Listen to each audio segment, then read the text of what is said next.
had the devastating damage, which was inundation area of the up to 561 square kilometers, with the highest runoff is up to 40 meters above the sea level. And then we had more than 18,000 fatalities, mainly caused by the tsunami. That was up to 3% of the population in the inundation zone. And then we had 120,000 buildings was damaged, mainly by the tsunamis, destroyed. And then that caused more than 25 trillion Japanese yen as economic impact, which was up to a quarter of annual budget of Japan. So in that sense, we call this disaster as a national crisis. So looking at the videos, we have many information we can learn. For example, that tsunami is not only the seawater penetration. It has many debris inside the tsunami inlet penetration, and then also cascades of the damage, including fires, and also the floating object, including the ships and the boats and the cars. So that's a cascade of tsunami disaster impact. It's not only the seawater penetration. One more thing. If you take a look at the tsunami inlet penetration, can you imagine how fast that penetrates inland? It's about the speed of motorcycle. So does anyone can run faster than the motorcycle? I don't think we can. So the lesson first we have learned. We can run faster than the motorcycle. So the evacuation, quick evacuation, is only way to survive from the tsunami. So do not go to the coast to watch the tsunami. This is the computer simulation. The tsunami attacking to the coast in Sendai city. That's where we are from. So about 1 hour later of the earthquakes, that tsunami hit the Sendai coast like this way. And then that tsunami penetrated inland more than 5 kilometers from the coast to cause the severe damage.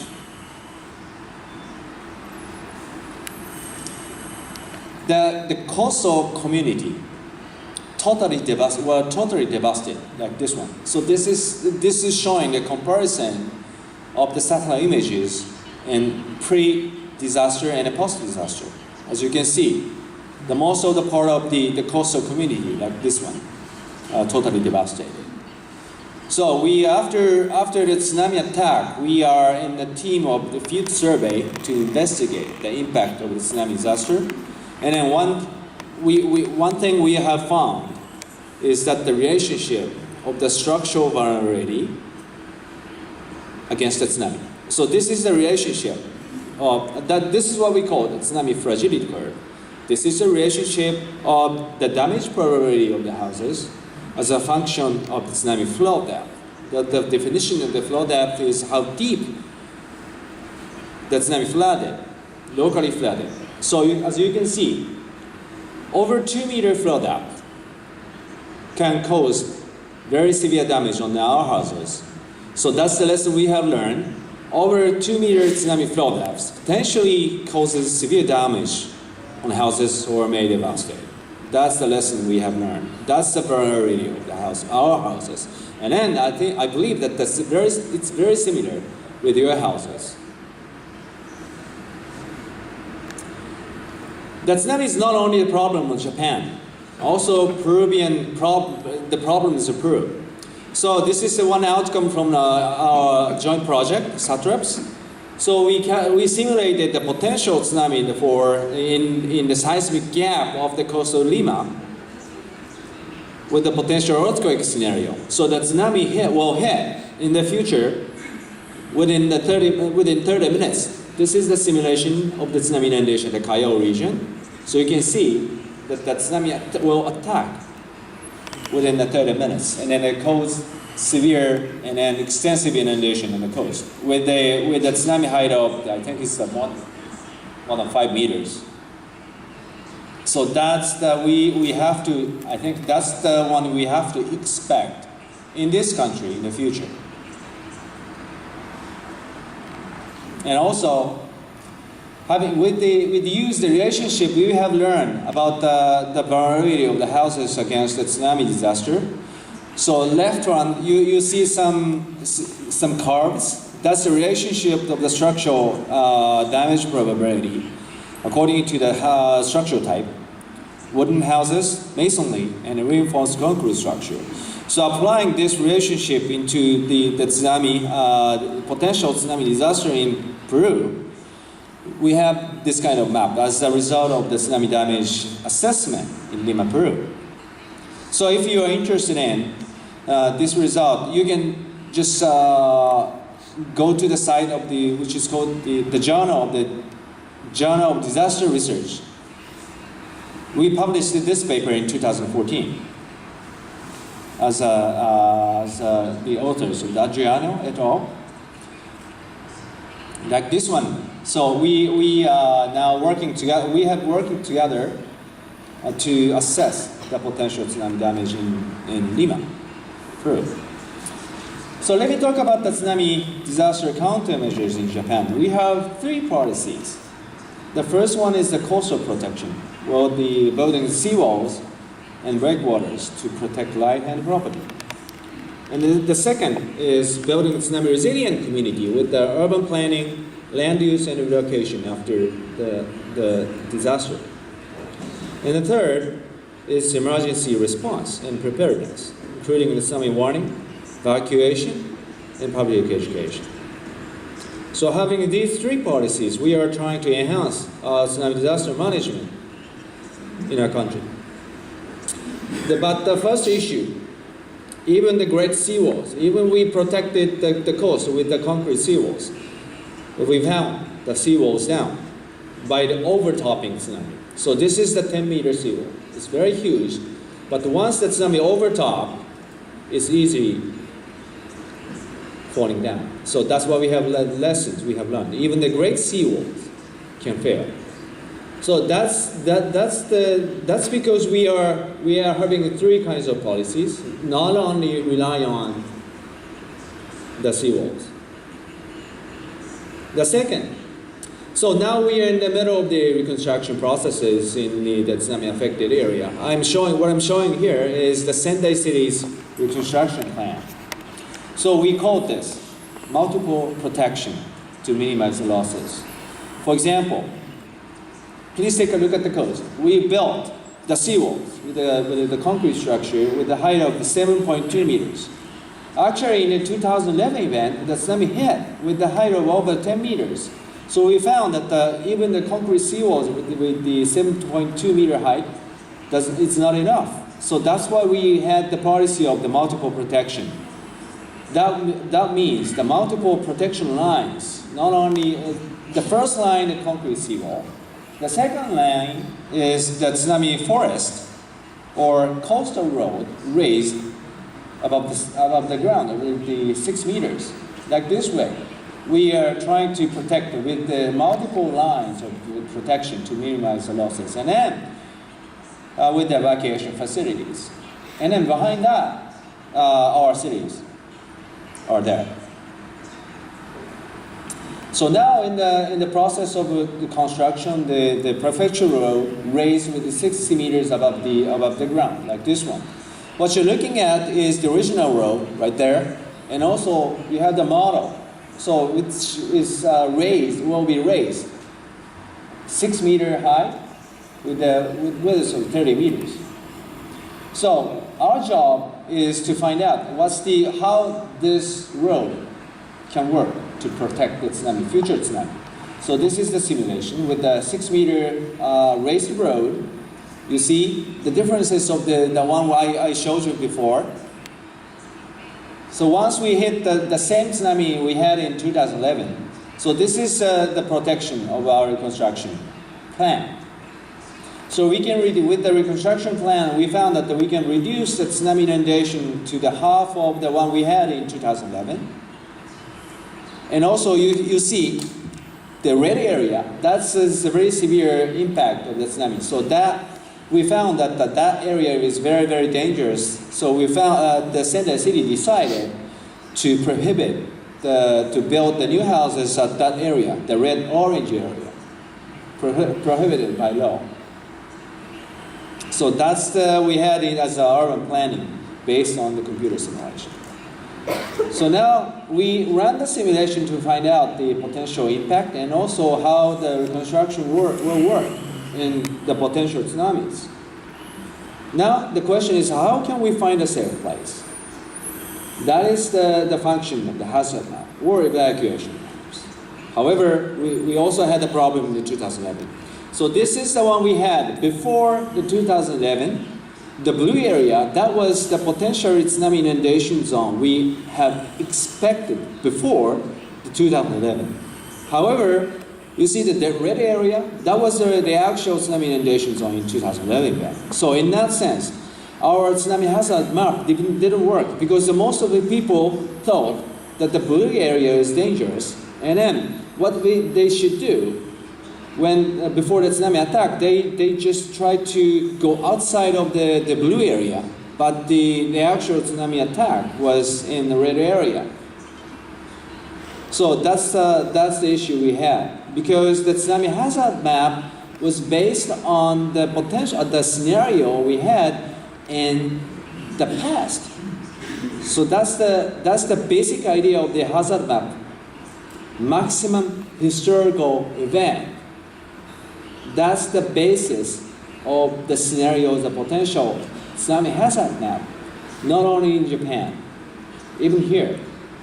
However, we had, in 2011 event, we had the maximum event in the past.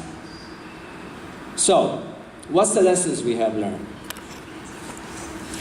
The hazard maps have two functional aspects. One thing, if you imagine that, if you are living in the inside of the blue area, what you would think is that you have the problem. We have to do something. We have to go outside of any potential tsunami inundation zone, right? And if you live in outside of the blue area, that was not expected, that tsunami inundation before 2011 event. What you think? I guess that we think that we are safe. We are safe. We are living in a safe place. So we don't have to evacuate. That's the second aspect of the tsunami hazard map. So what I want to say is that it's still, we have the difficulties with using the computer simulation can predict the whole picture of the tsunami disaster in the future. So what we can say to the people, the citizens, that the hazard map is only one scenario to understand the potential risks. However, even if you are living outside of the potential tsunami inundation zone, but you have to be concerned about the tsunami evacuation. So that's what we have to learn. So the tsunami hazard map is only one scenario that will be expected in the future. Also, let me show you this. If you drive a car to evacuate, you'll be in the serious problems like this one. So you will be involved in a very heavy traffic jam.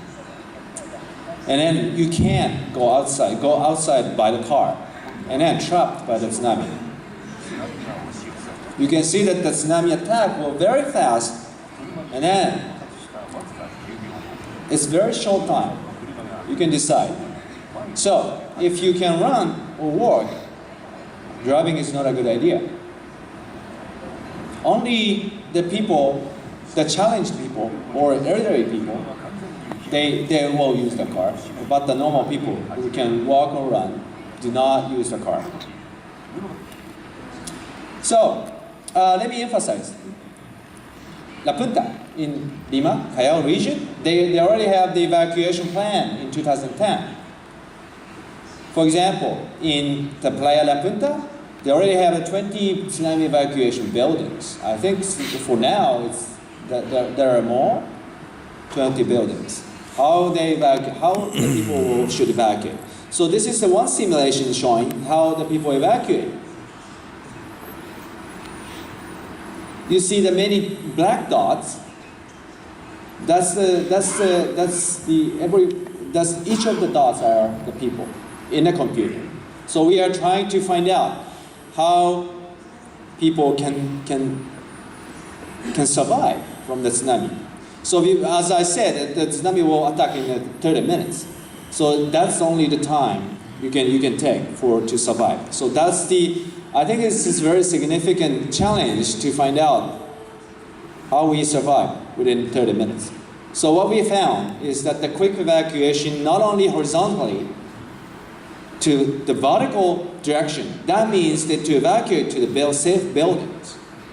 So that's what we have found. That's the way to survive from the tsunami in the future in Lima, Peru, in short amount of time, only 30 minutes. So we had a tsunami evacuation drill. I think every year you had this kind of event at the Callao region. So I think you can, in the TV program, Dr. Miguel Estrada to talk about how important this kind of event is.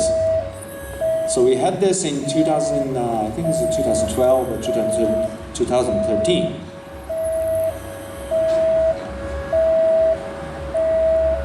Aquí en la punta vemos cómo salen todos de manera organizada, porque ya han sido preparados previamente por la municipalidad distrital, que ha entregado mochilas e información pertinente para la evacuación vertical. Sí, el balance preliminar ha sido muy positivo. Hemos llegado a la zona de refugio de evacuación vertical en 12 minutos y estábamos esperando que la ola llegue en 18 o 20 minutos. Entonces creo que los peruanos estamos actuando muy bien. ¿Qué resultados, cómo debe prepararse la población para este ejercicio? Bueno, seguir las indicaciones del gobierno local. Ya se han identificado preliminarmente los refugios verticales que se van a utilizar en caso de un eventual tsunami. Pero ahora estamos firmando un convenio con la municipalidad de La Punta para hacer una... I don't have time. So, how to survive? The most important thing is the evacuation. And then, also with the disaster information. So tsunami warning is as a good way to get the information, even in Japan, also even in here in Peru. However, in Japan case, the Japan Meteorological Agency issued a tsunami warning within 3 minutes. However, that warning, the prediction was not enough. It's a very small, the prediction in terms of the tsunami warning, potential height of the tsunami. So, even with the computer simulations, it's not enough to get the accurate information in the aftermath of the tsunami event. So the lessons we have learned, still we have the limitation on the reality of the science and technology using the limited amount of time. The tsunami warning information is to know we are in danger, but it does not guarantee our safety. So do not, what we can say is that do not wait for the official information to survive from the tsunami. Is the quick evacuation as soon as possible. So let me summarize the lessons we had. Knowing the risks, it's important to know the risks, but sometimes the nature is beyond our science technology. And I talked about the two functional aspects of the tsunami hazard map, to know the risks, but it's not guarantee your safety. The computer simulation cannot predict whole picture of the tsunami disaster. About the structural vulnerability, even the great seawalls can fail. And over 2 meters tsunami flow depth potentially causes destruction in the houses. How to survive? Go to higher places as soon as possible. That's the only way. The strong ground motion shaking is the first alarm to take action. So never go to the coast to watch the tsunami. Otherwise, as I showed the videos, the tsunami can penetrate inland with the speed of a motorcycle. So otherwise you must run faster than a motorcycle, but it's impossible. So if you can't walk or run, do not use a car. Vertical evacuation is recommended if the building safety is confirmed. About the tsunami warning and disaster information, we are trying to increase the reliability with a quick and accurate, robust dissemination of the system. But the limitations still exist. So the important thing is the attitude not to rely on the official information to survive. So take action as soon as possible to go higher ground. The strong ground shaking is the first level to take action. So I think that's the time I finish the talk. Thank you very much for listening.